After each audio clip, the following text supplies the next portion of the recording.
ఉన్నప్పుడు అవినీతితో కూరుకుపోయిన మున్సిపల్ను ఈరోజు చూసినట్టయితే విజిలెన్స్ కేసులు ఎన్నో కూడా బయటకు వస్తున్న సంగతి ప్రజలందరూ కూడా గమనిస్తున్నారు.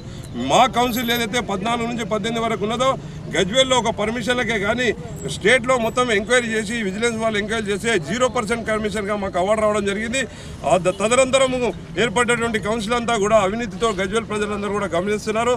గజ్వేల్ ప్రజలు మార్పు కోరుతున్నారు. తప్పకుండా ఈసారి ప్రజలారా మాకు అవకాశం ఇవ్వండి.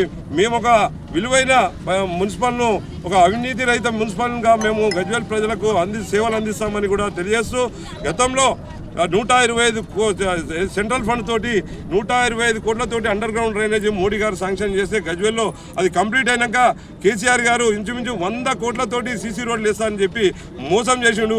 ఈరోజు చూసినట్టయితే గజ్వేల్లో గల్లీలలో చూసినట్టయితే దుర్భర పరిస్థితి. ఒక్క సీసీ రోడ్లు కూడా, ఎందుకంటే అప్పుడు అండర్ గ్రౌండ్ డ్రైనేజీ మొత్తం తవ్వి మొత్తం సీసీ రోడ్లనంతా ఖరాబ్ అయినాయి.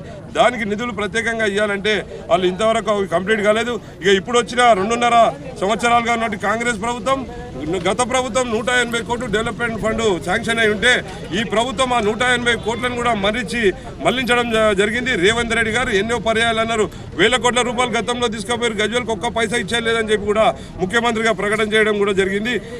కావున ప్రజలారా మేము సెంట్రల్లో మోడీ గారి ప్రభుత్వం నుంచి ప్రత్యేక నిధులు తెచ్చి గజ్వేల్ను అమృత్ మున్సిపల్గా మేము శాంక్షన్ చేయించుకొని 100 కోట్ల రూపాయల నిధులు తెచ్చే ప్రయత్నం మా ఎంపీ గారు దృష్టికి తీసుకువెళ్ళి మేము శాంక్షన్ చేస్తామని కూడా ఈ సందర్భంగా తెలియజేస్తున్నాం. ప్రజలారా ఒక్క వినతి, మేము మా బీజేపీ 20 వార్డులలో సభ్యులు ఎవరైతే ఉన్నారో భారతీయ జనతా పార్టీ బలపరిచిన అభ్యర్థులకు పువ్వు గుర్తు కోటేసి పెద్ద ఎత్తున గెలిపించినట్లయితే మేము ఎలాంటి సేవలు చేస్తామో మీకు తెలుసు. తప్పకుండా ఇక్కడున్న ప్రాబ్లమ్స్ అన్నింటినీ కూడా మేము తీరుస్తామని కూడా ఈ సందర్భంగా తెలియజేస్తున్నాం.